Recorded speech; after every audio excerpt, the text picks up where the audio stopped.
Resident Evil 4. Hello there, Servum17 once again. This is my Resident Evil 4 No Damage Professional Run. We are in Chapter 1-2, and this is the first sequence of it. Right there is some rifle ammo and a typewriter. When you come out into this first area, aside from breaking some of the barrels, which you're going to watch me do, you're also going to be acquainted with the merchant, who is probably the most iconic character from this game, who is completely superfluous and never returns, unfortunately, in any of the other ones, because he's just some Eastern European gypsy dude who likes to sell things, because he's got lots of good things on sale, and he's infinitely quotable. So this is the point where my run will differ to yours, because everybody's going to use their own stuff. The one thing you definitely want to buy if you can is the attaché cases. Regardless of how you play or what you choose to do, having a bigger case is always going to be better. And for instance, I'm leaving this in right now to show you me selling all the healing items. And this is not to prove that it's, I'm not going to be using them, I'm not secretly taking damage and healing off screen and being all insidious. It's nothing of that sort. It's just to show you the kind of money you will get if you do this. And anybody looking to play through professional, because the zombies do so much damage to you, it might be better to just kind of try and no damage it and get rid of your healing items so that you can get better stuff, more interesting things. Something else you're going to see a lot, I don't know if you've spotted it, the more perceptive ones definitely have, is I pressed the wrong button to go into the menu for pretty much the full duration of this run. And it's literally because I'd played it twice in a row back to back, and I just couldn't get my brain around pressing the opposite button to what I feel the menu should be. So you're going to see me pause it as opposed to going into my case quite a lot, and a part of me would love to edit all those moments out, but they're so quick and they're so fast that I'll miss them, because that's how this works, There's a hell of a lot of footage here, guys, and when you're scouring through it, with a toothpick, trying to find those tiny moments, because there's no real sound fluctuations to them, they can be very easy to miss. And a little door behind, behind the curtain when it comes to this kind of production of making these videos, whenever you die in a game, it tends to be quite bombastic.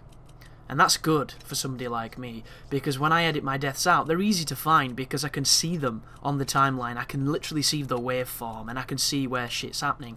Another good example is silence. When you die in most games, there's a loading screen. Loading screens are normally silent. Another fantastic indicator of what I need to trim. But when it comes to stuff like pause menus, which don't have any real variance, it can be really tough to move them. Also, I've left this in, which I'm not going to leave in ever after this.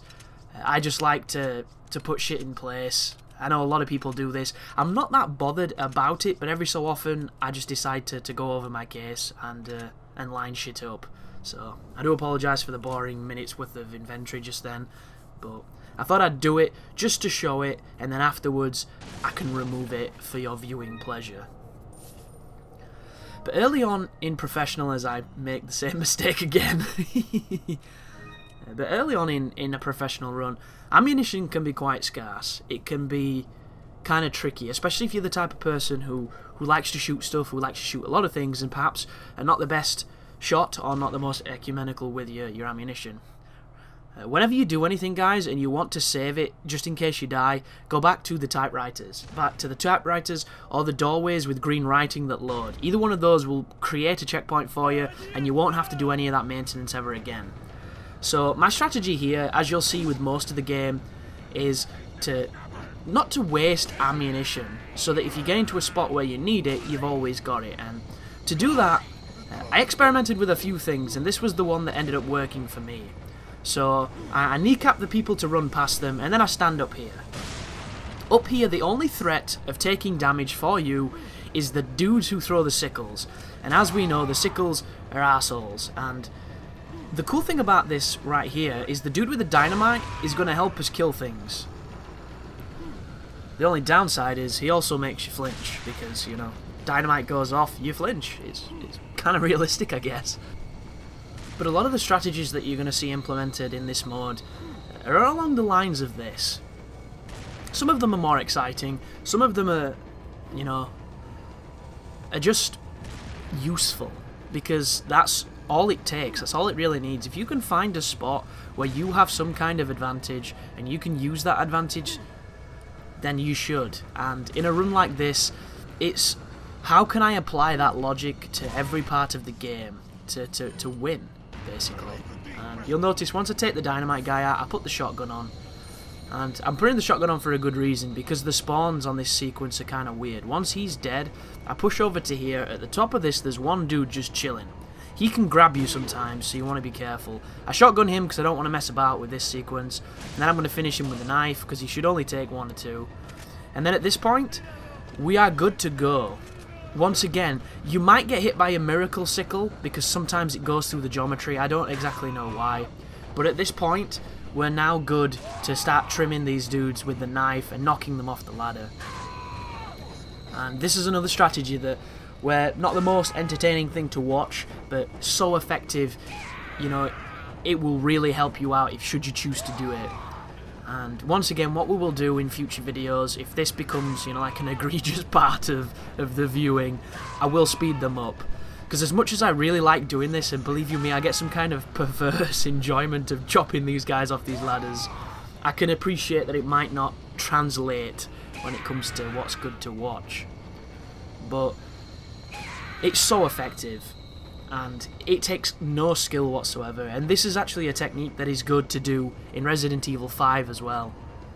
Like, it's not probably that good to do in 6, because 6 is just weird in how it plays. But in 5 retains enough of the 4 formula for it to feel like, you know, a more action-oriented Resident Evil, as opposed to the just ridiculous game that is number 6. But you'll notice that it's gone kind of quiet. Across from me there's a building with a dude on top of it who's doing his little sachet back and forth. Shooting him at this range is not the easiest thing to do, due to the aimer. Once again, if you want good aim, guys, Nintendo Wii version of this game is the best version to play. Not only do you turn faster, but you will shoot where you point that thing. It is so powerful. But the reason I did this, which is kind of a waste of bullets, was to lure out these fellas. Because the worst thing in this kind of run is when you move forward thinking you've cleared an area, and then you get into a very small room with more than one enemy, and it turns into a situation where avoiding damage is nigh on impossible. But here they come, pitchforks in hand. I can remember when I first played this sequence, I bought the sniper rifle and I went to town with it, but it always gets to the point where there's so many dudes that, like, I used to wonder, you know, how were you meant to do it aside from just, you know, barely surviving, barely getting through. And I don't think that I had this in mind at that time, and I don't think the developers probably had this in mind either. They must just expect you to be super baller and run around and take everybody out, which no doubt can be done. It's just incredibly dangerous. So when people throw... Ooh, do you see that? See what I mean? Just went completely through the wood. You need to be careful, but you can deflect sickles with your knife. It's just the timing on it is pretty strict. So you've got to be confident and you've got to be good to do it. And sometimes you'll do it by accident just through the sheer nature of spamming the knife. Other times you'll not and you'll take the damage. So, you know, you've been warned. You can try it. You can get all, you know, supreme skillful reflex master, but it could bite you in the ass. And the checkpoints on this game, for the most, I can't really complain, but there are some gauntlets, and gauntlets are the things that really test one's patience on any kind of no damage run. But now that we've kind of thinned it a little bit, what I'm going to do is I'm going to push towards to try and get another spawn.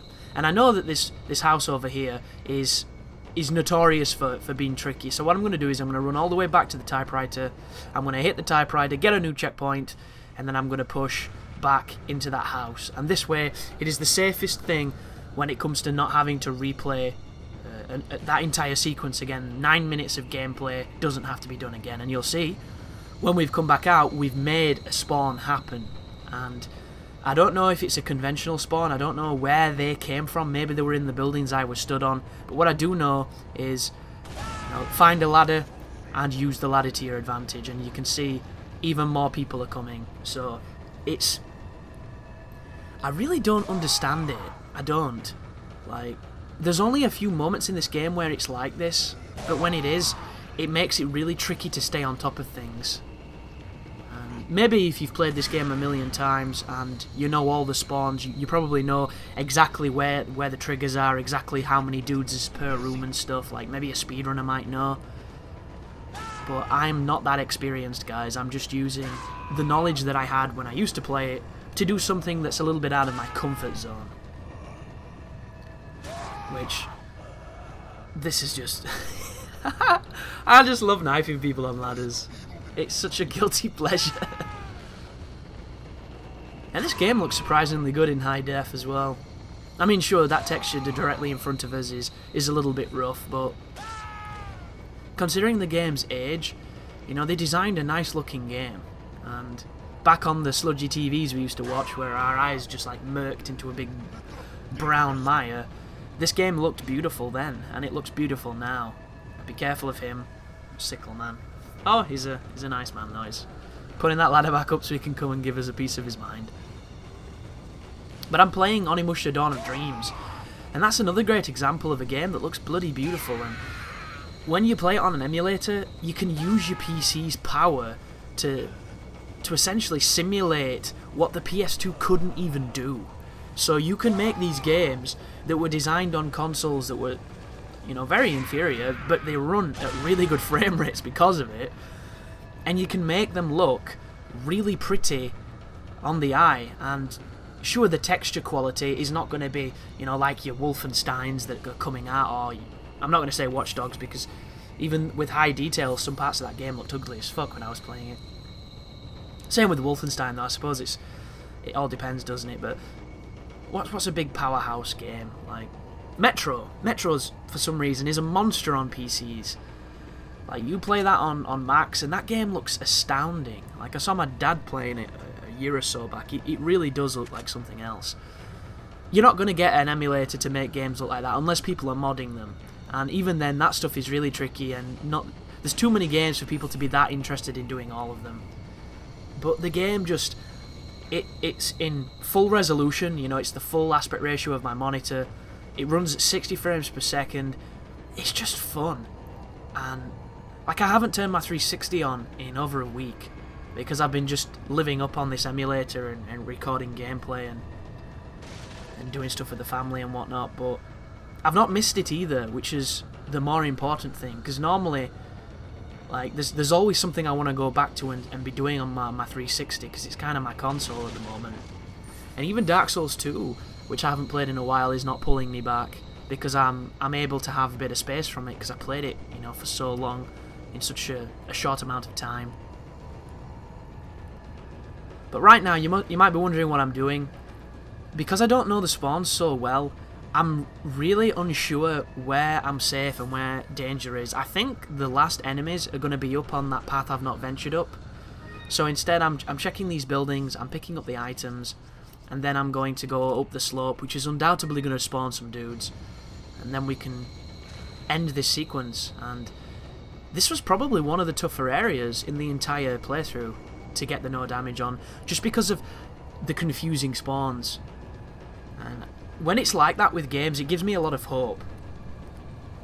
It can also give you a bit of dread too. It depends on your persuasion. So once again, I'm going to go back and hit the save point, which I could have been sneaky here, guys. And I say sneaky, it's more for the sake of the fluidity of the video, but I'm extremely...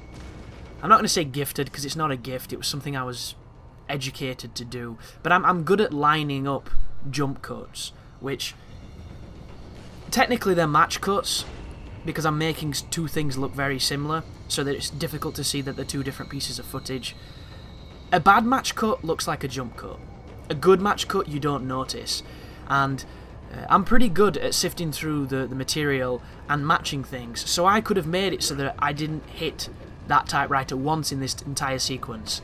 But for the fidelity and for transparency, I want you to know you can do this because this video is not intended to be, you know, I play the game and don't take any damage because I'm such a godly Resident Evil 4 player. I'm really not, guys. I'm average at best.